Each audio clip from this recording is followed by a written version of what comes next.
Now is your time to flex. What up, everybody, and welcome back to the 13th floor, where the furniture isn't always the best, but the views are amazing. I'm your moderator, B. Jones, and today I am joined by the CMO, Faison. What's going on, everybody? Good morning, good afternoon, good evening. I'm excited to have you all here. Blessed that you are allowing us to talk to you in your ears wherever you are in the world. I appreciate it and thank you. Thank you. We got El Freshidente, Dope Beard Fresh, Chic Fresh, Fresh by popular demand. Keep him going. Keep Fresh. him going. Boy, that boy is so fresh, he don't know what to do. Fresher than the bed sheets that you get right as soon as you come back from being out all day from a hotel check-in. If you feel me, you can smell me. Let's get it in today, ladies and gentlemen. I'm excited. I hope you are too. It's going to be a great show. Take it away. It's going to be a great show, and last but not least, we got the prolific one. Carol, what's happening, my brother? Yo, what is good? Again, like I said from podcast 1, I need people in between me and these other two when they come out here with all this stuff. I need Deacon or Deacon Rubra. Deacon Rubra, or I need BJ on here. I need the cats that don't have all that these dudes do before I get on. I told you, man, we just gonna come with your theme music, man. We gotta get you hype, or you just gotta come prepared. That's all. All right, preparation. That's what y'all trying to put it on. I understand. It's no problem. There it is, man. Hey, before we get into the show, it's a very special day today. I want to definitely send a very, very happy Mother's Day to all the mothers out there. My mother. We love y'all. Love you. I love you. Mama.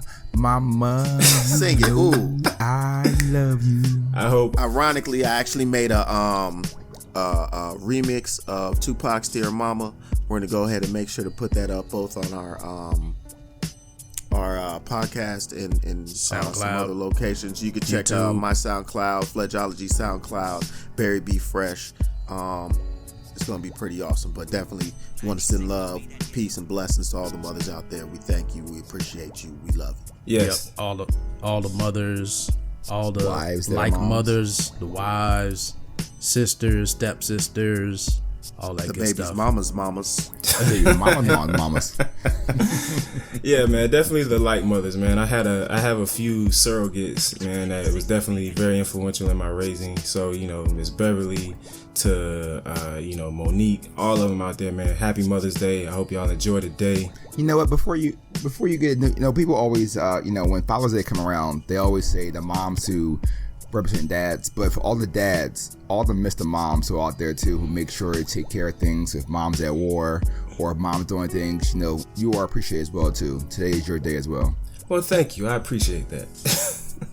Wow. Big up. Hey, man. That's funny because Brett's baby mama is overseas. Yeah, she's in Kuwait right now, but I definitely appreciate all the great work she does with our son when she has him most of the time. But I get to step in and get that time with him right now. Now you better go ahead and give Chris a shout out right now. I was trying if she listens to the podcast. She gonna fall out. She gonna drop off right now. Oh, he thanked her. He ain't thanked me. And she's gonna be mad at me too for even saying that. I'm just gonna blame you. I'm just gonna blame you because you threw it out there, and I had to come behind. But definitely, Chris, man, amazing. That was Art's fault. Oh, so yeah, Art. CMO did that to you. Got it. Chris, baby, definitely appreciate everything you do with Nia, man. She's been doing it for a while, and she has been one of those single mothers. So, and doing it all while continuing her education, man. She's been in master's program down at Barry. She's in dental school now, about to go into the 3rd year. So, she's just a strong woman, man. And, to all the mothers who are out there, like, doing it by themselves or trying to better themselves at the same time, she's definitely a great example, man. Strong influence on my life. And it just shows that if you, have that motivation, whether it be yourself or your child, man, you can definitely get through whatever it is or continue to better yourself for your child. So just keep pushing, stay strong, man. Hey, I want to shout out all the Fledgeology wives, girlfriends, and whatnot. Man, y'all are amazing mothers, all of you, because we put a lot of time into this outside of our regular 9-to-5 jobs, and y'all support us all the way. So much love to all y'all. I love y'all. Happy Mother's Day. Kisses. Good. So now we're all back in good graces with the wives and significant others. Faison, Namdi, he said he had a birthday this weekend, man, or christening. What was it? Yeah, he had a baptism this morning, Saturday morning, 10 o'clock, baptized, and then we took a little break to make sure we get the party ready, and then had the party yesterday. So he officially, or not officially, but unofficially won. It was a good turnout. He had fun. He looked like 21. Yes, yes, yes. Yeah, definitely. He so he got a really cool gift from his from his grandma, and he's just whipping it out the whole time. So it was full size BMW, ladies and gentlemen. It was a full size, like, I mean, they gave him a 7 Series. Yeah. This man came around the parking lot. You could see him doing donuts in the parking lot. It was insane. Yeah, real talk. Fantastic. Hey, real talk. So he got his first haircut this week too, right? Yes. Right, yeah, he got a lot of firsts. So it's funny though, because when he posted the picture, Fresh said that he looked like the second shift bus driver. My man was so chilly. He looked so grown. It's crazy. Namdi doesn't play any games. He looked mad grown. They almost didn't have to use the booster seat in the barber's chair. You know, they have a booster seat for the kids. Exactly. Yep. They almost didn't have to use that for him, and he's just turned 1. It's crazy. Hey, man. Yeah. So Namdi, in years from now, when you hear this, happy first birthday. You had a good time. You enjoyed yourself. There was no crying, no whining. You were passed around, and you got sprayed from Nigerian culture. So he really enjoyed his spraying moment. And I thank everybody for coming out to the party. But yeah, man, it was fun. It was fun. Had a great time.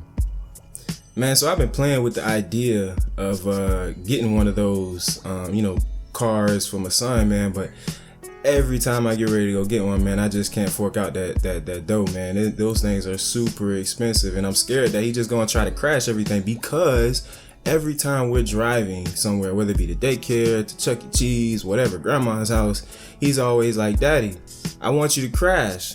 And that's because we always crash in the cars that we play with, right? Because he has like 1 million cars at the house, so we always crashing playing, bumper cars or whatever. So he's like, "Daddy, I want you to crash. I want you to crash." So it's like, if I get him one of these joints, you spend upwards of like $300-400, and he's just ramming it into the kid next door or into one of these real cars on the street. I don't know, man. I can't. This is why you're intelligent if you're not extremely wealthy and of royalty like Faison. Don't. You use websites like OfferUp and what's the other one? Let It Go. OfferUp. Go ahead and look on there, and you find it's all a the used stuff joint? that they're like, exactly, that the dad was like, "I got to get this thing out of here." You're like, you know what? What's one man's trash is another man's treasure. Shine that ball up nice, bring it on over, let him crash it up, and you're like, I got it for $50. Hey, Art, did y'all get the extended warranty on that BMW? You know he did. You know he did. He got the tire replacement program. I'm sure Mom did get it going. But I just want to put out there that I did not have one as a kid, and there was no way I was going to have one that was riding through the streets of Philadelphia. So that's because if you did have it, it would have been, it would have lasted long.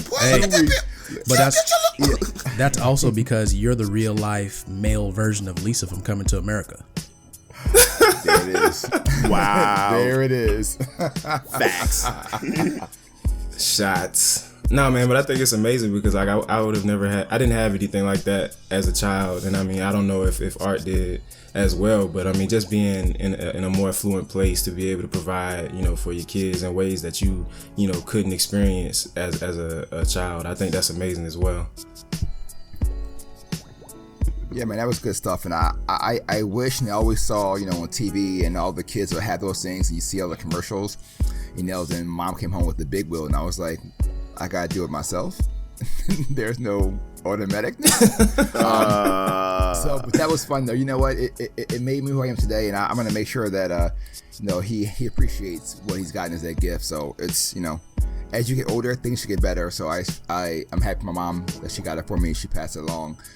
So now the sad part is that number 2, who's on its way in September, we're just going to expect the same exact thing. So Thanks, Mom, for setting the standards. Hold on, I'm sorry. Hold on, excuse me. Wait, slow down. What?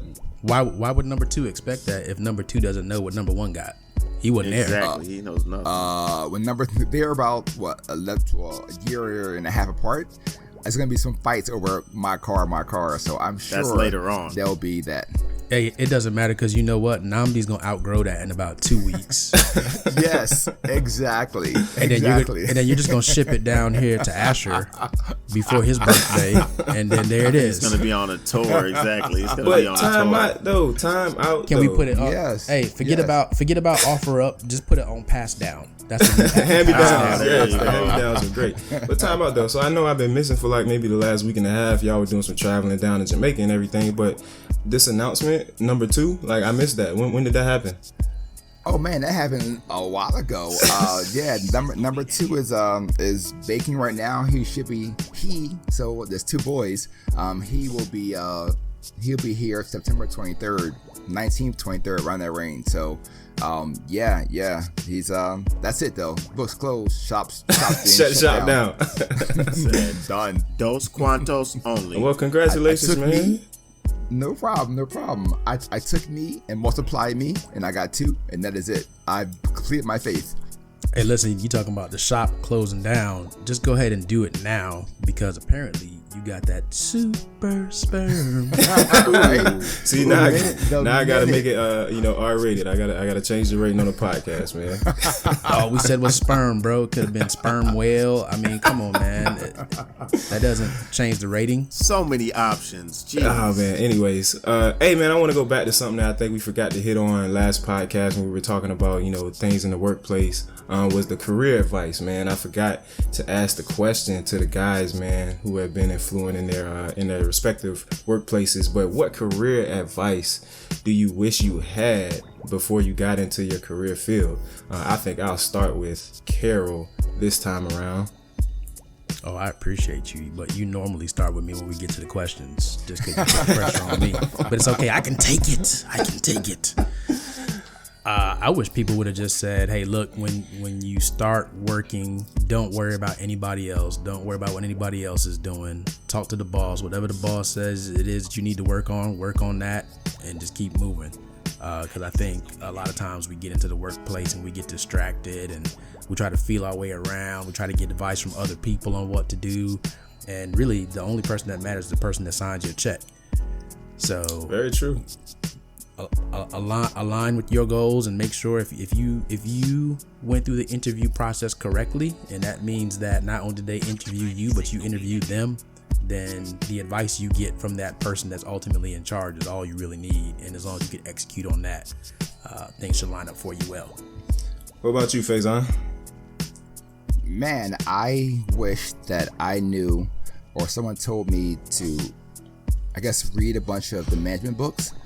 I started reading those books a little late in the game, so I used just my natural inkling of managing people. Mm-hmm. But if I was someone who told me, hey, read the 1 Minute Manager, hey, read Good to Great, read these small things to help me develop faster personally, I think I could have jumped the gun and got a little further in the career. So that was that. But then just don't worry about, last thing I wish someone said is, people are going to leave work, and you can't think that, when they leave, they won't still be your friend, because some of them will still be your friends, and some of them will disappear, and they'll just go away because they're work friends.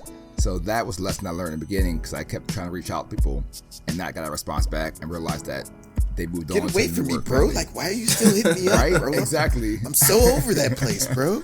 Yeah. I like that you talked about the management books, man, because I feel like I'm one of those who kind of learned by trial and error when it came to management and, the style of management you should take on. And I think that, some people without that, I guess, formal training, or maybe too formal of a training, they end up becoming chameleons. And what I mean by that is that they kind of don't have their own set style that works for them. They take on the style of their, immediate leadership, which doesn't always play so well, because then it's like, it goes back to being to I'm the one, where you don't really have a true version of yourself to manage a set group of people, and then you start losing credibility amongst the group, or you change their just overall morale and viewpoint to you. So I definitely think whether it's trial by error or formal training with the books and such is definitely important to have a good grasp on what your management style is. Fresh. Exactly. I think probably the most important one is the more you invest early in your career, the easier your career will be later. And having that understanding of there are endless possibilities. Stop feeling trapped or feeling that because you thought that one career choice was your path, it might not be your path. And being able to, open that your vision to seeing, okay, well, maybe I need to try something new. I think a lot of people don't try enough to truly experience. They get caught up focused on money and monetary gains instead of experience and true life value. And so I think being able to experience more, try more, do more earlier in your career to truly understand the focus of what you want to do in your life. Yeah, and I think for me, it kind of goes along those same lines. I kind of wish that I, was given more advice around the specifics in the career field. Going back to just IT in general, when I was graduating college, if I had the advice of, you don't really necessarily need a 4-year degree. If you get some experience, get a job and some certifications, it'll take you a lot further than that 4-year degree will. So definitely having, I guess, more people around to give you that industry knowledge and know what the standards are so that you can take it further. I think one of the things most, not just college kids, but, teenagers, period, when you're thinking of going into the workforce, thinking of setting your career, that not enough people take the time to apprentice and do intern and really experience the field that they are choosing, the path they are choosing, to truly understand what it's like.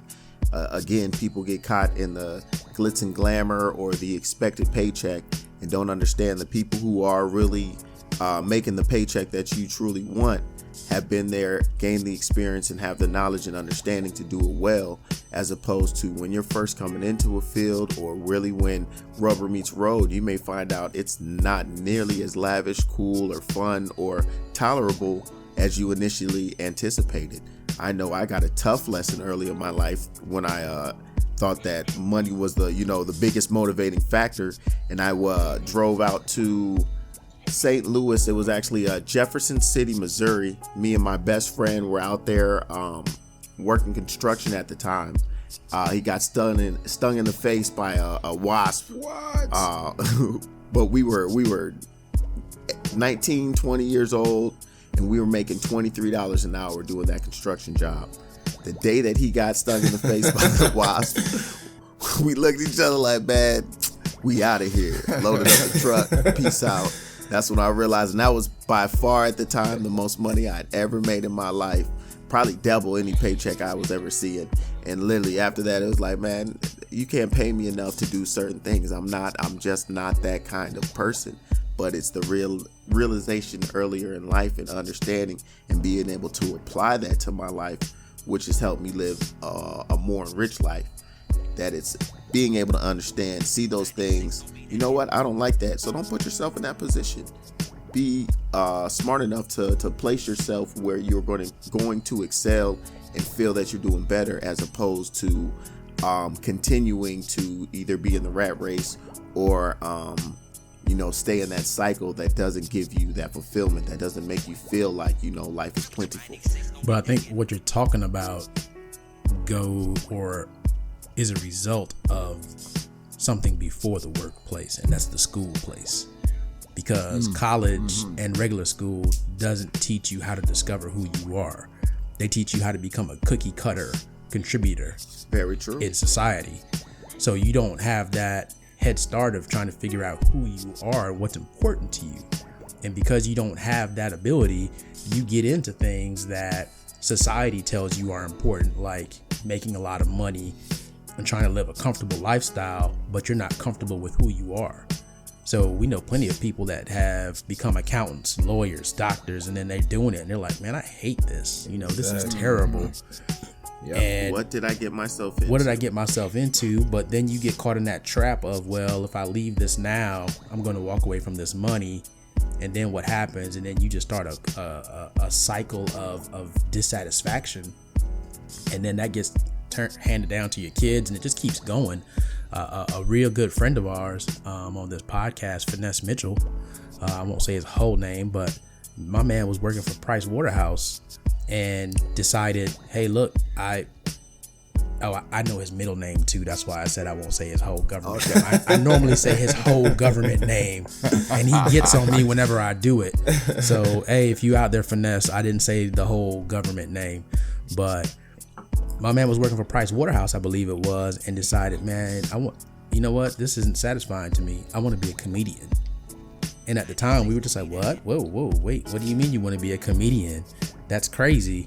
And he ended up leaving. And I mean, you guys see him now. He's on different things. Yeah. He's been on Saturday Night Live. Been on Saturday Night Live, movies, exactly. all types of stuff. Yeah.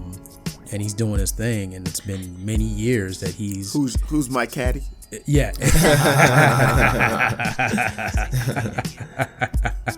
Hey, so shout out to Finesse, man, for creating an early example for us to follow, and that's one of the key things I think as well in the workplace. Whether it's the workplace or you're doing something that's untraditionally successful, you have to find that person out there or those people out there that can be an example for you of how you should lead your life. Yo. Yeah, man, I think it's it's important to figure that stuff out, at the younger age when you're trying to find yourself, because it gets a lot more difficult when you get stuck in the workplace or trap, when responsibilities kind of hit you.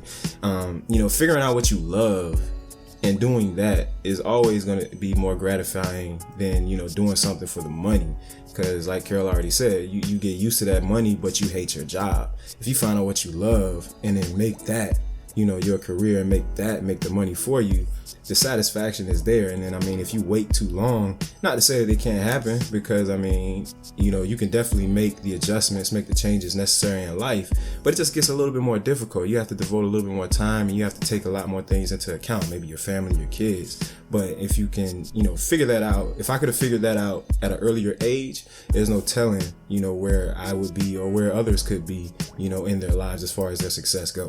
So it's the crazy part is that, and everybody in our group, our crew knows that I love to learn about finances and love to learn about how to better all of us.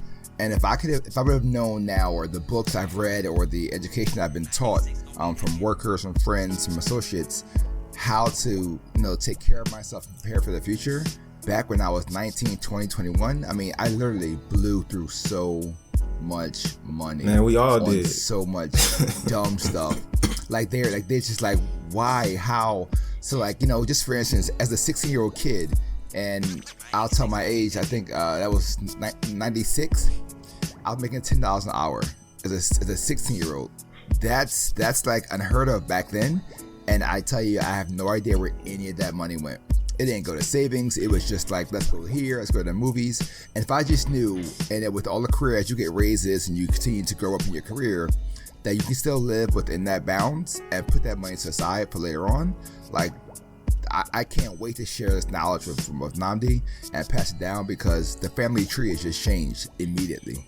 And that's one of the great things about this podcast, man. Like, paying it forward, taking those experiences and trying to build that bridge for our listeners, for the youth, who wherever Fledgeology takes us, because the knowledge is that was kind of our downfall. We didn't know what to do with the money. We weren't trained about how to take care of the money. But now that we have that knowledge, paying it forward for the next generation to make sure that they don't make those same mistakes, or at least try to make sure they don't make those same mistakes. Because sometimes as a youth, you're gonna do what you want to do, and you got to learn on your own. I get it. I was there, but that's one of the great things about the 13th Floor and Fledgeology, is that we pay it forward. We're out here trying to,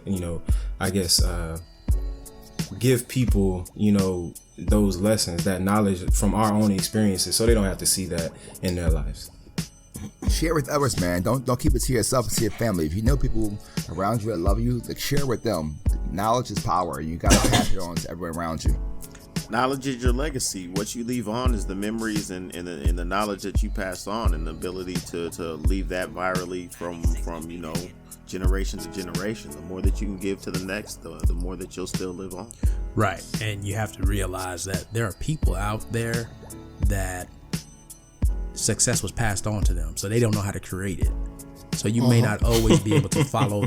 You may not be able to always be able to follow that person because they don't know how they did it. It was handed to them, and now they just kind of, hey, don't mess up too much, and you'll still be successful, or you'll still have wealth. So you've got to go out there and find people that know how to create it. They know how to teach it. And like Brett said, all we're doing here, we're just dropping some seeds, just planting some seeds for you. And we're not talking from hey, we've all officially made it or we're all wealthy, but we are in the process of doing it. So we're trying to teach as we go while it's really fresh in our heads. See how I just shouted you out, Fresh? I enjoy that. I enjoy that. I just want to keep you. I just want to keep you engaged. That was all, man. I don't know if you guys noticed all the Spanish too I was dropping. I wanted to keep that going. I've been dropping a little bit. Un poquito. Keep our Spanish listeners engaged. I appreciate you starting that though a couple weeks ago. Okay. Hey, no problem, man. Hey, we gonna cross over. Hey. Gracias. Hey, gracias. Yes. Awesome, man. So, guys, y'all were in Jamaica. What was it, last weekend, right? Celebrating the life of our fallen hurricane, Bing. How was Jamaica? How was the service, man? What did you guys like? How was that experience? First and foremost, big up Jamaica. Yes. Okay. Go ahead, bro. Girl, you ain't got that. Come on, man. Hey, listen, Yeah, man. I don't know why Fresh keeps trying. He was the leader of our Jamaica experience, and every time we give him an opportunity to run with it, he just false starts at the line. I don't understand what's going on. We're gonna work on it though. It was not only a much needed trip, but it was great to celebrate, the life of one of our brothers. But it was even better to celebrate his legacy and see the energy being passed along to everybody, to see so many faces we had only met and known because of him, come back together, but then, agree to stay united and to stay motivating each other, to stay inspiring each other, to make sure that we're all looking to push and live life as he did and want to enjoy it to the fullest, to live your best life. I mean, just having the opportunity to walk the streets and really see where he's from, it was bittersweet, but at the same time, it was what we needed. We all needed that. I don't want to say closure because I don't feel like it was closure by any means, because he had such a large impact. I'm talking about 500-600 people in this beautiful, old church in the island of Kingston. It was just, it was amazing. It was amazing. It was a great experience. Good to see everybody, but even greater to see the impact that is in the movement that it's created and what is going to come of it. I'm excited to see what's going to look like 2, 4, 5, 8, 10 years from now, when we're looking back like, wow, look what,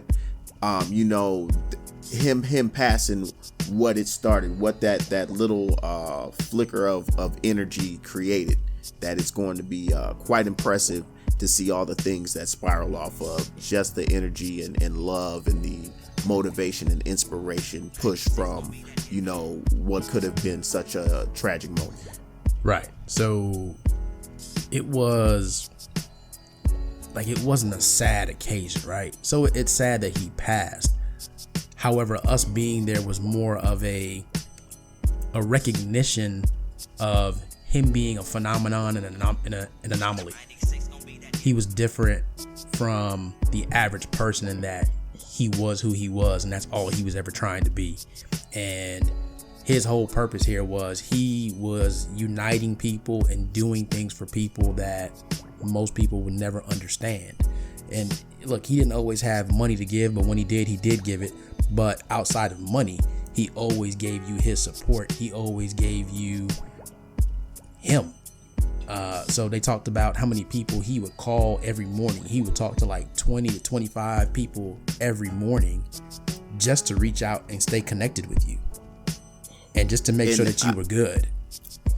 It's funny going back and seeing how things played out, because he was the kind of guy who would always send you voice notes instead of texting in room, like in WhatsApp and everything like that. He's sending voice notes and talking to you. Nobody else does this. Everybody might drop one here and there, but 90% of the time you're sending text. Right. This man was always dropping voice notes. So it's crazy to see the correlation of, wow, now everybody has all of these voice notes that they're listening to, and it's not just like a voicemail of, you know, hey, hit me back. It's like, yo, he's saying awesome stuff to you. He's still talking to us. He's still living on that. Everybody has these moments, so everybody has these personal moments. So you're talking, you know, 500, 600 people that he's talking to over time. It's really wild to I don't have that. I know I couldn't do that. Right. I don't know if anybody else did. Like, there's barely any type of, you know, especially personal messages to people, you know, to make people feel that sense of you still being there.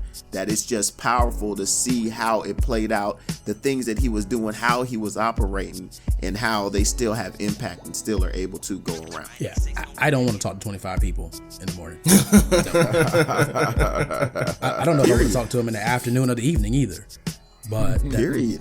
It's like 25 people a day. I'm like, man, that's talking to that a lot just of people. speaks That's to how many about people. A day. Like, he's like, yo, he's that like, just speaks to how many people he touched. You know what I'm saying? On I guess throughout his life, that he needed to make those connections and continue to have those connections be strong no matter what. So that it is so powerful what he did while he was here.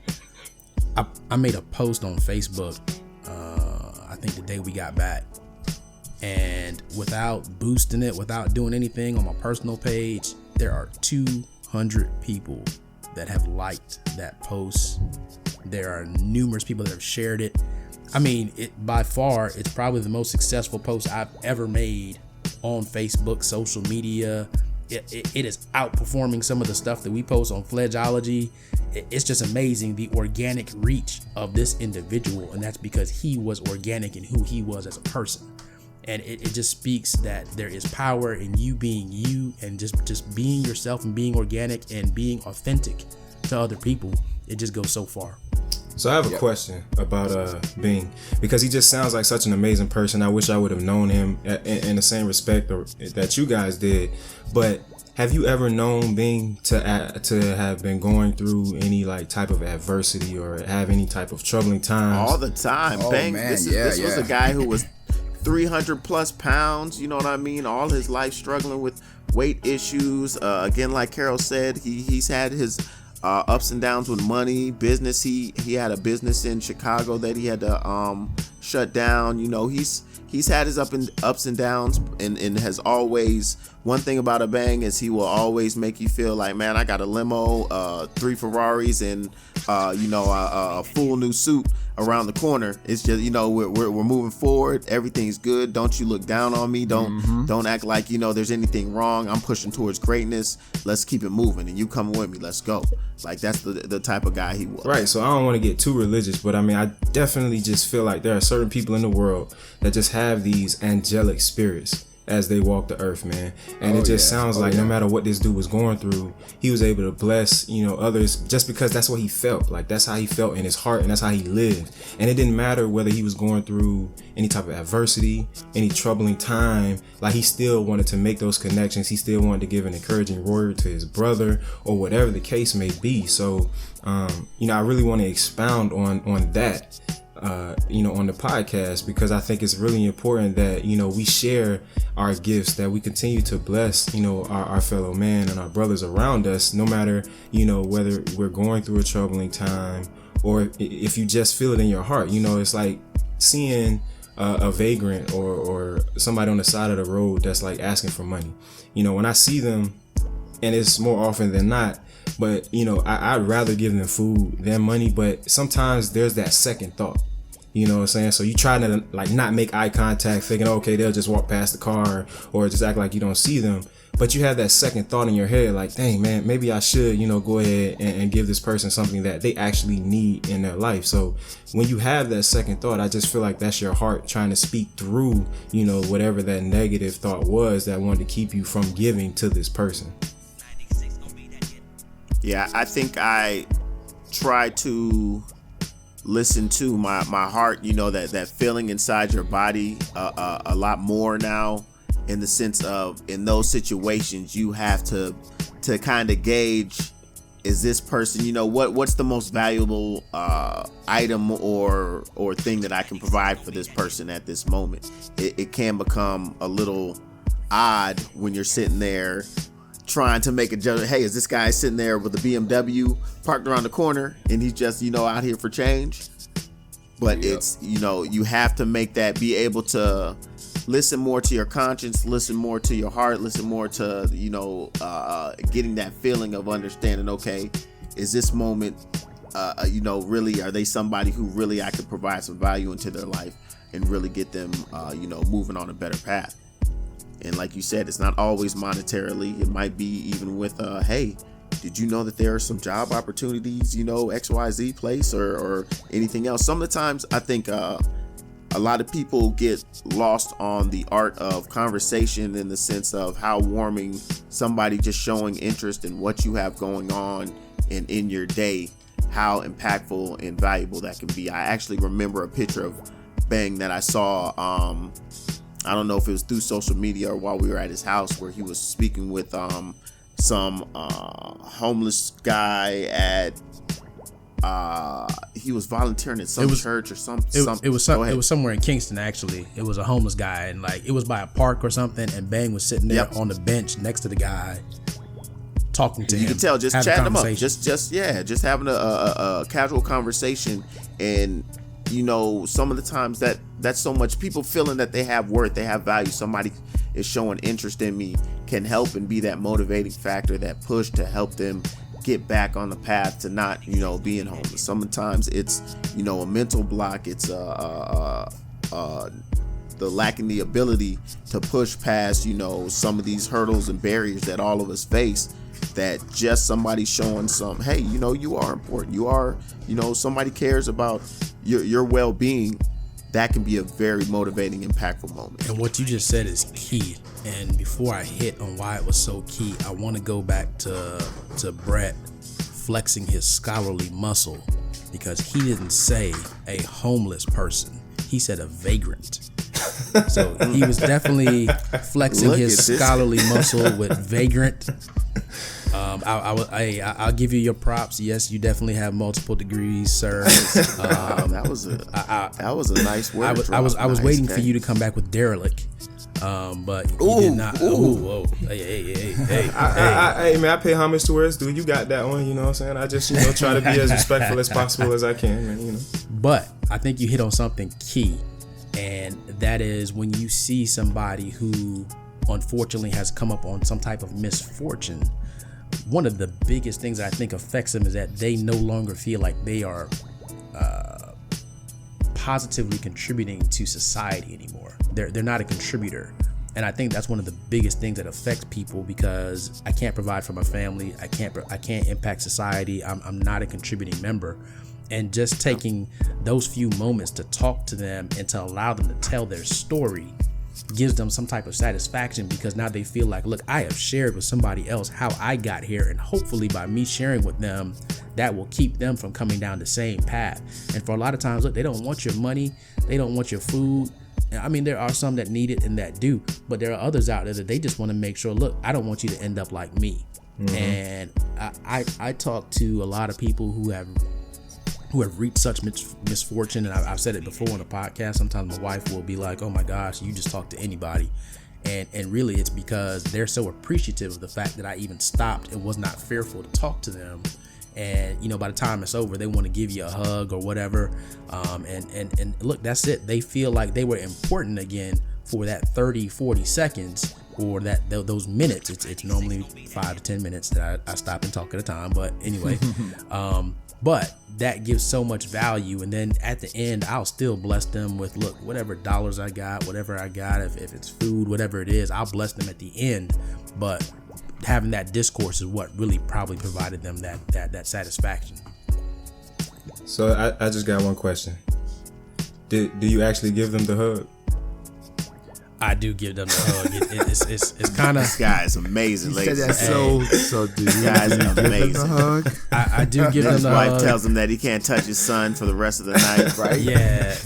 Hey, I tell you what though, while we're in Jamaica, let's talk about two things. So one, Faison and I were tasked with going into some local stores in Kingston to get some stuff for everybody else.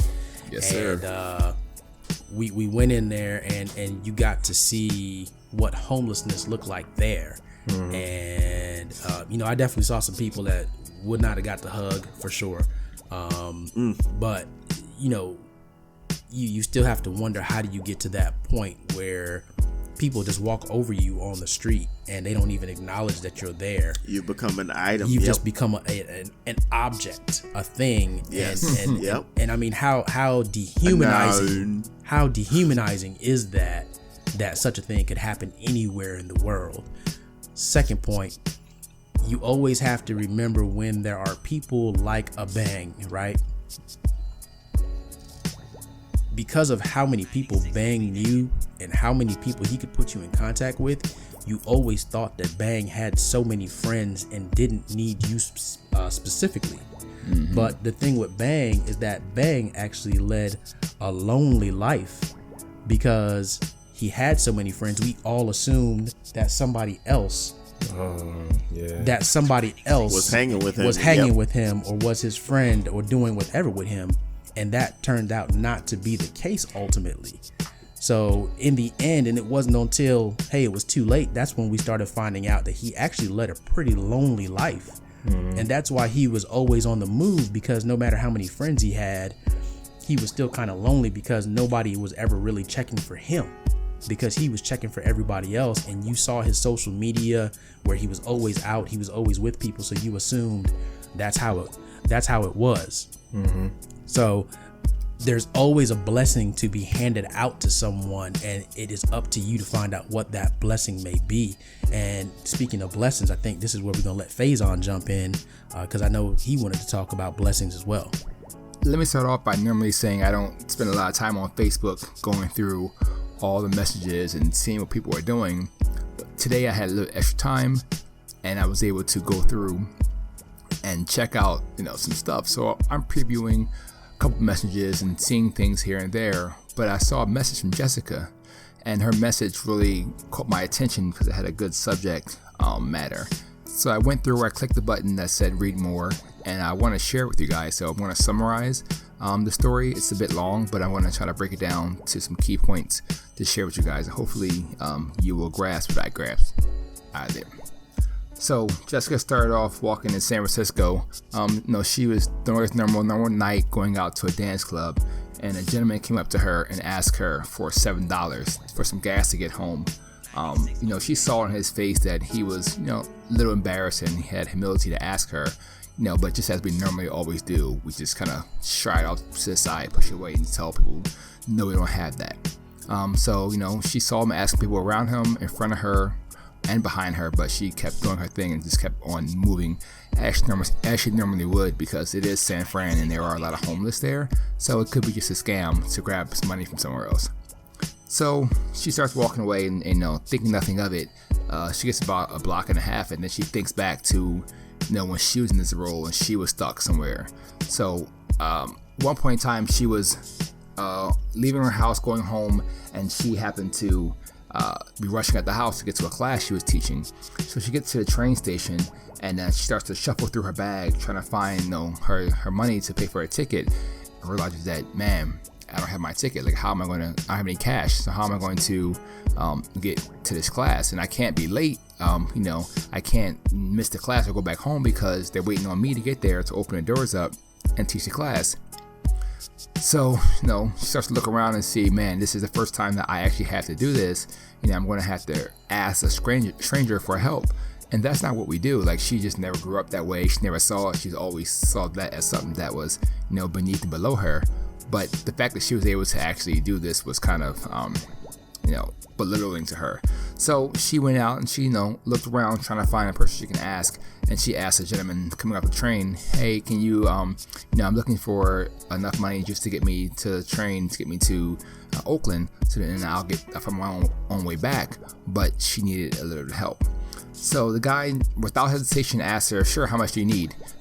Gave her $10 and she was on her way. She, gave him a hug and was like, wow, thank you so much. And the day went on like nothing else. So one question, one ask, one person got her job back. So then you flash back to now, to the present, and she's currently about to walk into the club, and she thinks back like, man, I wonder how many people that guy's spoken to. And I told myself that if I ever had an opportunity to do so, I would make sure to pay it forward. So she thinks back, she goes in the club, she says, no problem, well, it is what it is. By now, he should have gotten that taken care of. Someone should have given him $7, not a big deal. She goes into the club, she's ready to pay inside the club. Notice she has the 220 she had from before, but behind those 20s, she had, a 5 and 2 1s. So it was a no-brainer to her. She told the person at the counter, I'll be right back, I'm so sorry. She ran outside to go find the guy that was out there. Luckily, he was still there for her, since luckily for him, unluckily, but he was still there asking and starting to really get frustrated and, getting beat down by everyone saying no and assuming that he was a homeless person looking for money for the wrong reasons. So she walked over to him with $7 in her hand, went to him and said, I have this, here's for you. He gave her the biggest hug possible. And with that, she just thought, it's sometimes you have to make sure you're paying it forward. So I'm sure by now you may have thought about and understood that Jessica is a young white female, dressed well when she asked for her $10, and this gentleman that was on the street looking for $7 for gas for his car was a black man. Privilege is a very important thing that we need to make sure that we understand, but we also need to understand how we can help others who are less privileged than us. No matter what race, no matter your creed, no matter your religion, we need to make sure that we're all always being generous. We know our privilege and we pass it on, because your giving today can help somebody tomorrow, and that in turn helps somebody the next day.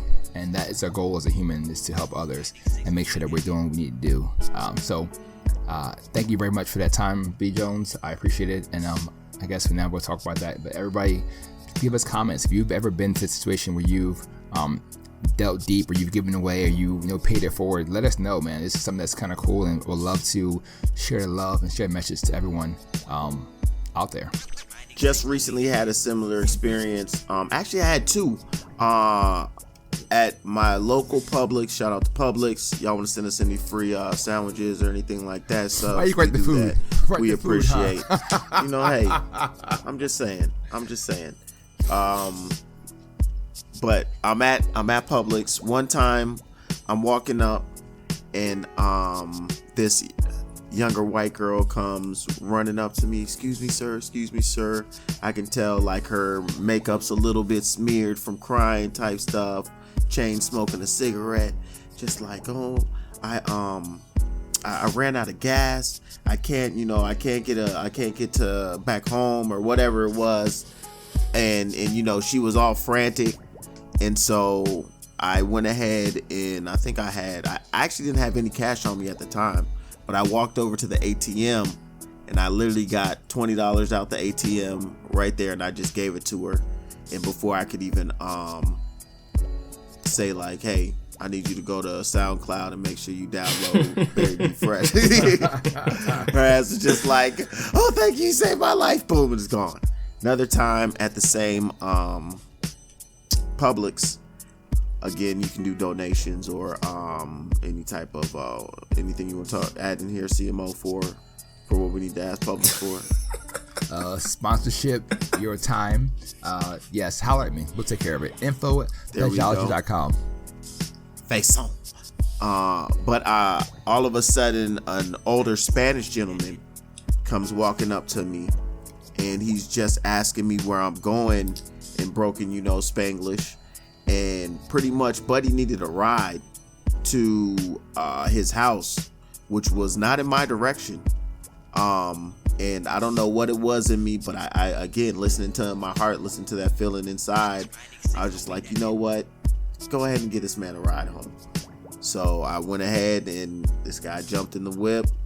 We drove probably like 2-3 exits south, so a good 10 minutes out of my way. But went ahead and just the art of helping a stranger and trying to be able to create that energy not only in my own life, but be able to put it out there into the universe and in the world for everybody else.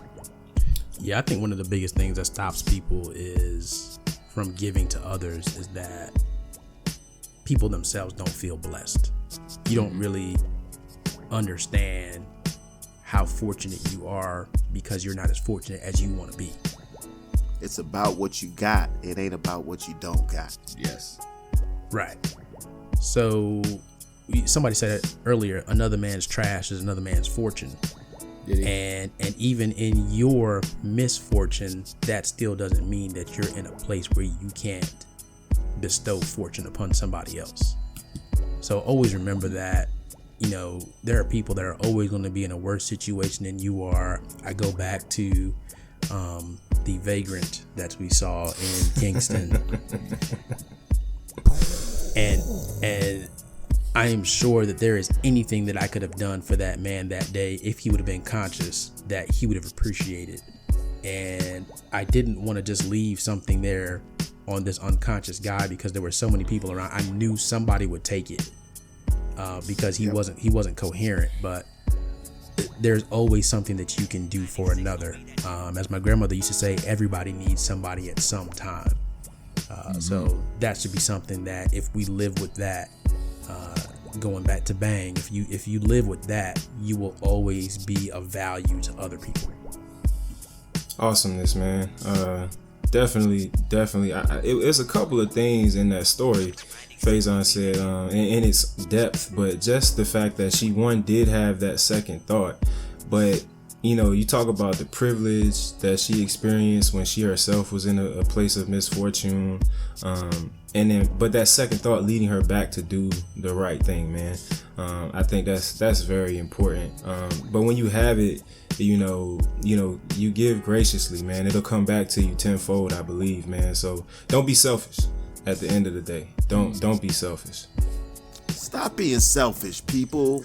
Please stop being selfish. Hey, before we get to Carol's closing, man, I definitely want to remind all the listeners, subscribe to the podcast, The 13th Floor. You're listening to it on your favorite site, so I really shouldn't have to run down them all. But for those who, might be listening to it on the Facebook page, man, we're definitely on iTunes, Google Play. We're hosted at Blog Talk Radio. You can download the app and stream it wherever you go.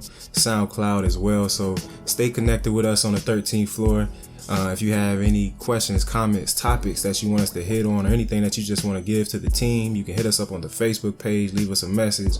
You can also email us, info@fledgeology.com. That's info@fledgeology.com. But the mantra is leap, grow, fly. Faison, you've been throwing this topic at me for a couple weeks now, man. So I definitely want to give you the opportunity to close with some, what was that word you used a couple podcasts ago? Levity? Carol? Levity, yes. Yes. I definitely want to give you the opportunity to close with some levity. Tell me about this Pop-Tart situation, bro. What's going on with that? Oh man, you just gave me a little butterfly in my stomach right now. I appreciate that. I'm a foodie, and a foodie not in a good way. I enjoy the sweet things in life, and that could be catastrophic sometimes.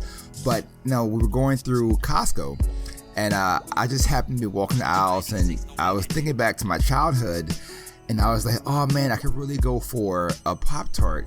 But I'm not one of the ones that the new school Pop-Tarts. I don't want all the other things and all the other frosting on top. I'm just looking for a strawberry filled Pop-Tart. Without the frosting?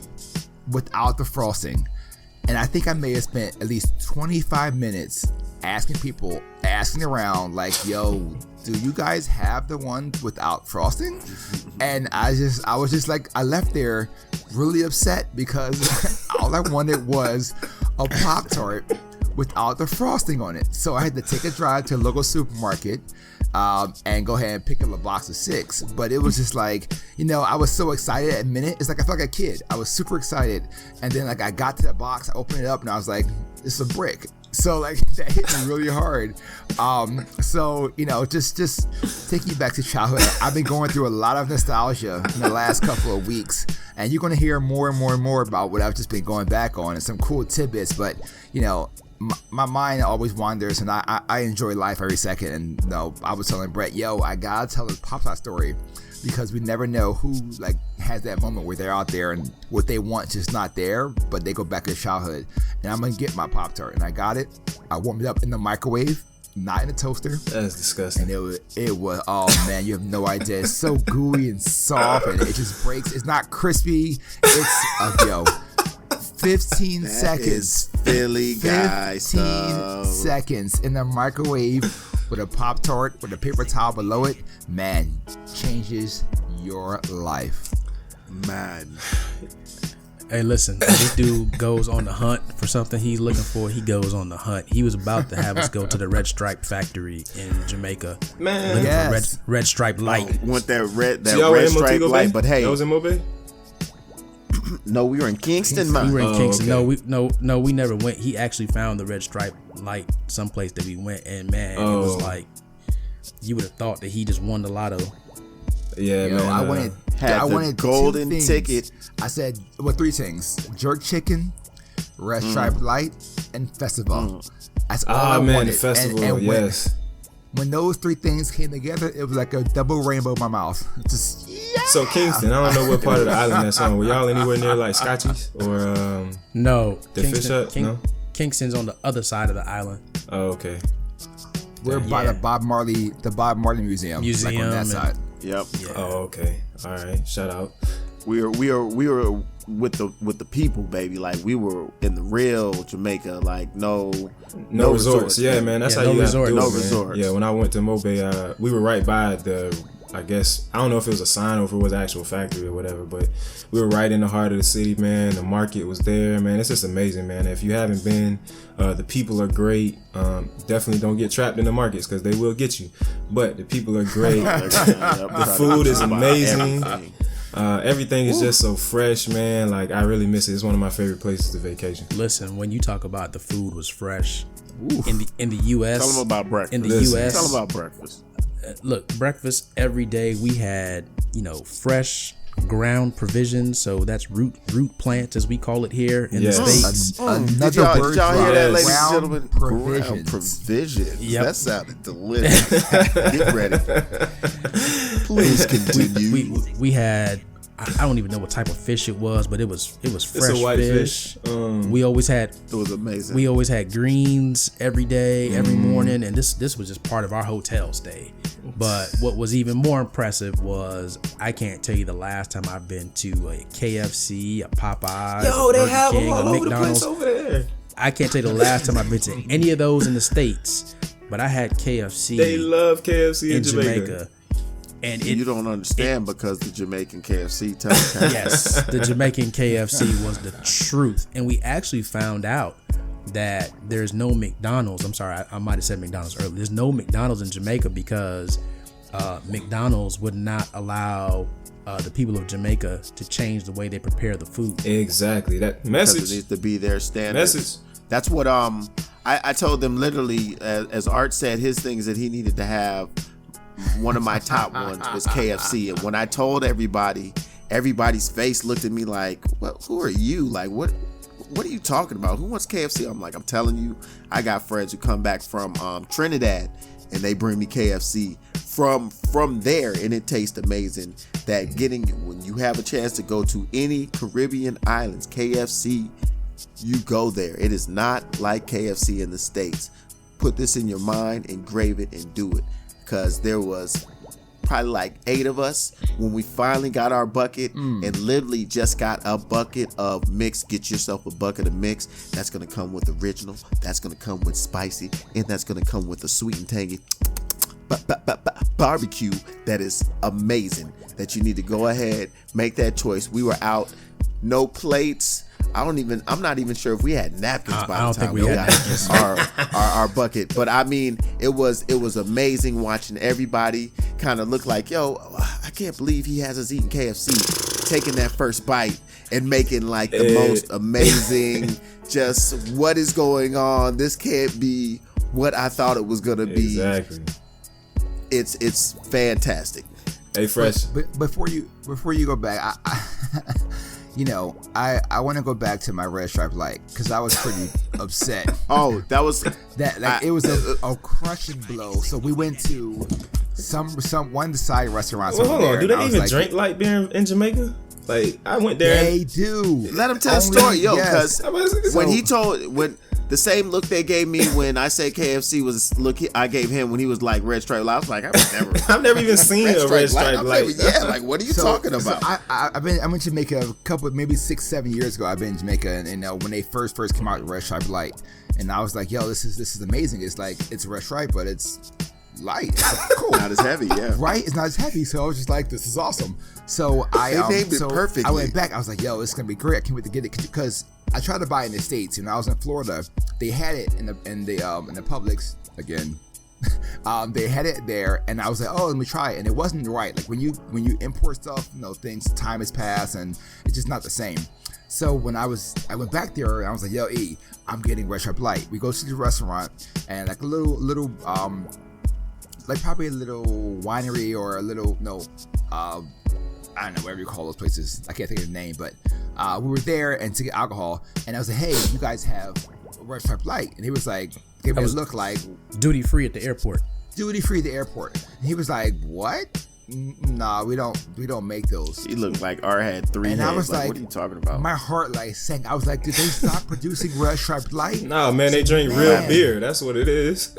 You said then Jamaicans not doing the light. And then we went down to Silver Springs Beach, I think, or Silver Sands. Silver Sands Beach, and I walk in, beautiful, and I swear, I felt like the light was like shining right bottle on the bottle. I looked up and I was like, oh, they got, I said loud, I was like, they got Red Stripe Light. Can I have 5? Can I have 5, please? This man was passing out just, Red Stripe Lights like a local celebrity. You try Everybody's one. like, oh my God. you get a red. He was like the Jamaican Oprah. Okay. You get a light Red Stripe and you get a light. All right, I gotta cut y'all off for 2 reasons. One, I gotta go smoke this rib roast. Oh, yes. 2, we giving them way too much play. So Red Stripe, we are here and available for sponsorship. Bring over the. We can bring over. I just the right got some light. Red Stripe the other day, man. So we definitely do take international sponsorship. Hooray, yes. Beer. Trust me, Hooray beer, that's right. Would love to be. That is in my morals. You are good to go. So you smoking what you say you smoking for Mother's Day? Oh, the meat. Man, you confused me for a second, man. Come on, you confused man. me real quick. I was I know like, we wow, went to Jamaica smoking and everything, but you weed. said you What was just smoking happened? some meat for Mother's Day. That was a good segue. What in the world just happened? Red Stripe. What are you smoking? What? Hey. You threw me. I was like, who are you talking to right You now? just said you were smoking threw us some all meat. off because you were the You one who just said it. said you Oh was yeah, smoking. I need to exactly. I need to hurry up and get on because I'm about to go get the smoking. Smoke a shoulder or something. It's I rib didn't roast. catch what you said. You had a nice Nah. positive when you said it. The rib roast. I've been on my culinary voyage this week. I don't know if anybody saw the that mango fish dish, whatever it was. The mangrove fish with the mango mangrove salsa? snapper. Yeah, Yeah, the mangrove that snapper. thing. Yeah. Yeah, so I did that, and then Just think of how beautiful that sounds. Hold on, ladies and gentlemen. Think of how beautiful.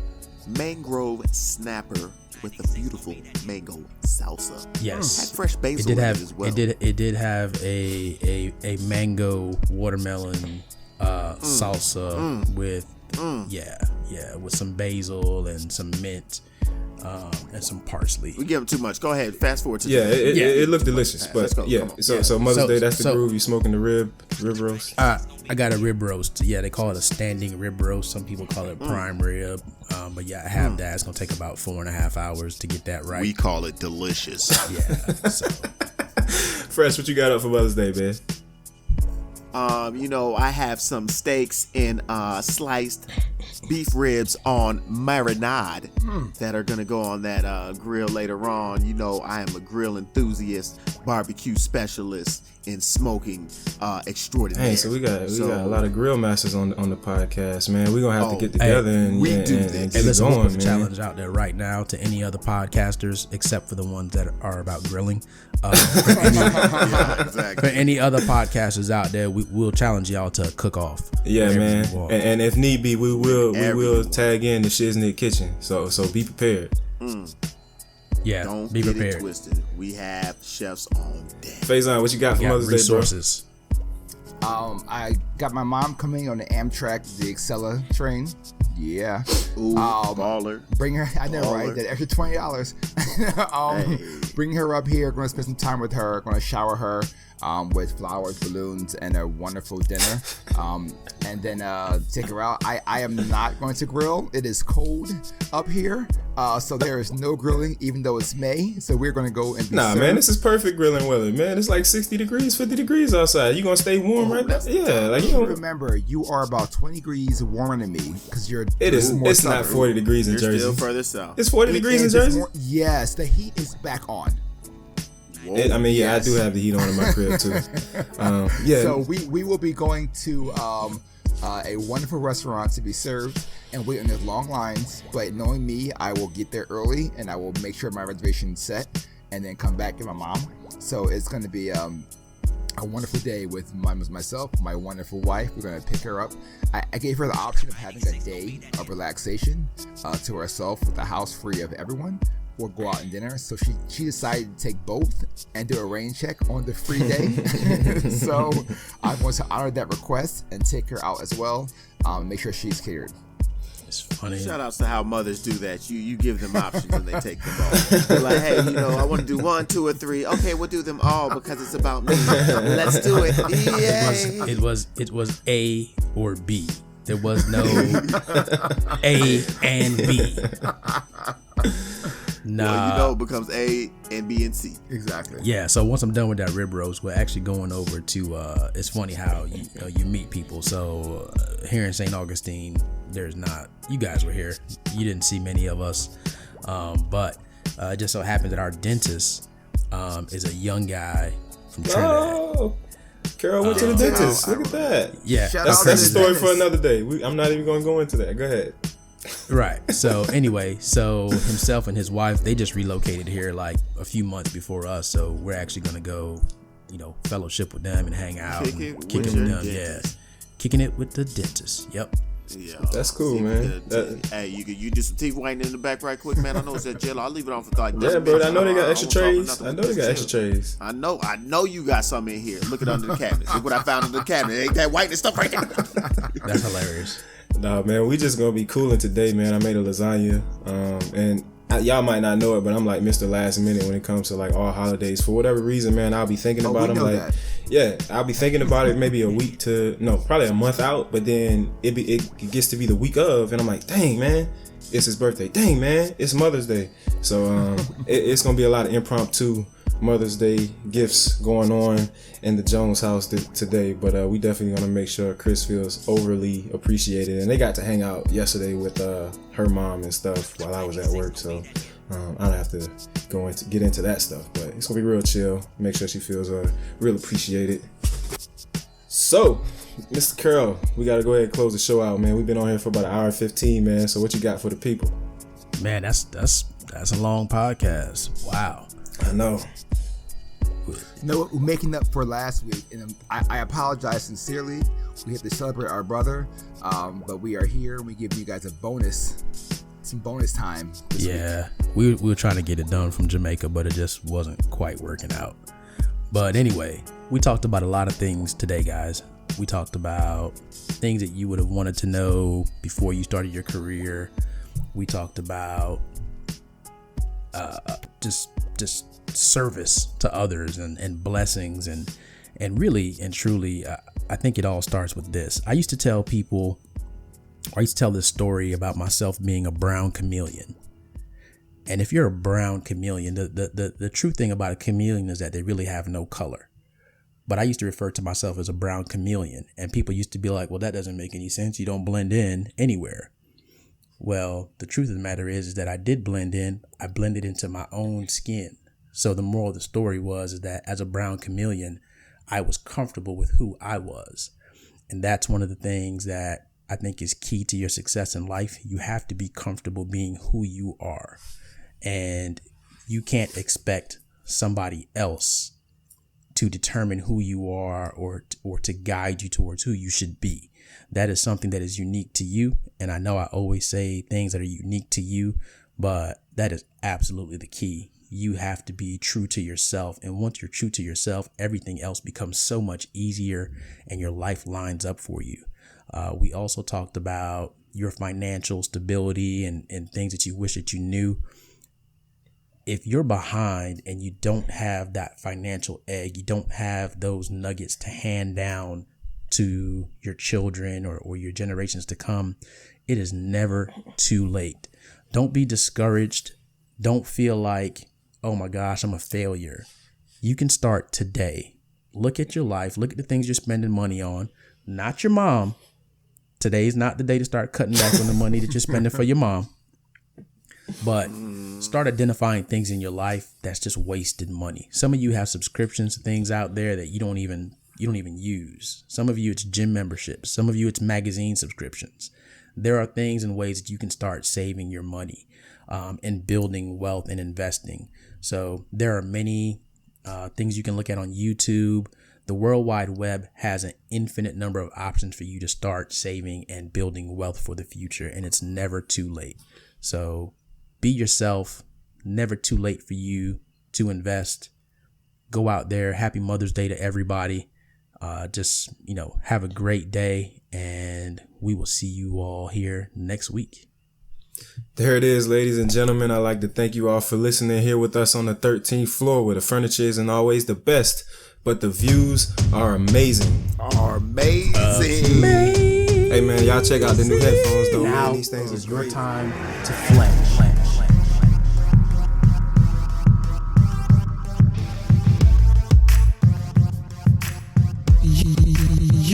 You are tuned into the ladies' first choice. The DJ Barry B. Fresh.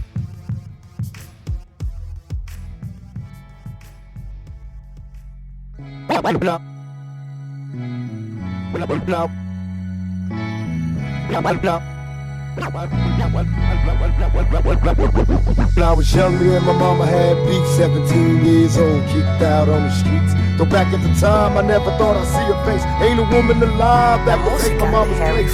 Suspended from school, scared to go home. I was a fool with the big boys breaking all the rules. Check Barry with my baby sister. B. Over the years, we was poor than other little kids. And these boys had different daddies. The same drama when things went wrong, we blame mama. I reminisce on the stress I caused. It was hell, hugging on my mama from a jail cell. And who thinking elementary? Hey, I see the penitentiary one day. I'm running from the police, that's right. Mama catch me, put a whoop into my backside.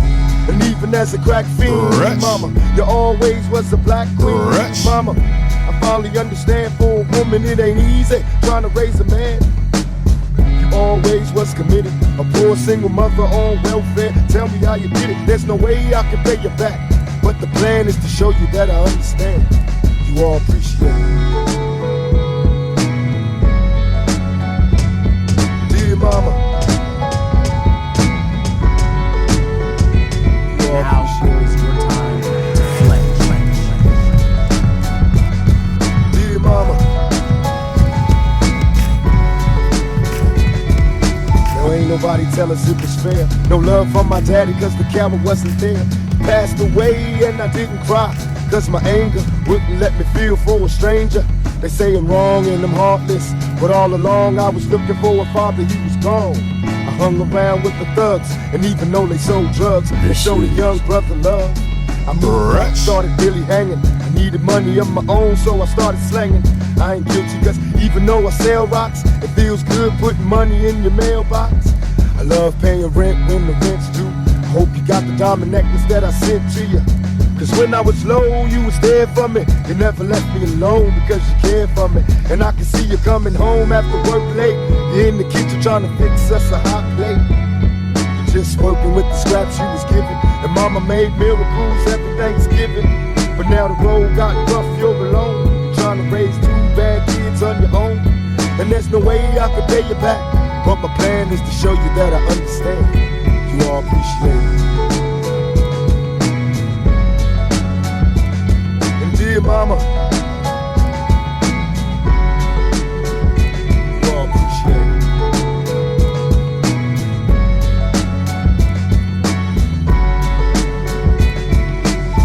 Pour out some liquor and I reminisce. Cause through the drama I can always depend on my mama. And when it seems that I'm hopeless, you say the words that can get me back in focus. When I was sick as a little kid, to keep me happy there's no limit to the things you did. And all my childhood memories are full of all the sweet things you did for me. And even though I act crazy, I gotta thank the Lord that you made me. There are no words that can express how I feel. You never kept a secret, always stayed real. And I appreciate how you raised me and all the extra love that you gave me. I wish I could take the pain away. If you can make it through the night, there's a brighter day. Everything will be alright if you hold on. It's a struggle every day, gotta roll on. And there's no way I can pay you back. But my plan is to show you that I understand. You all appreciate it.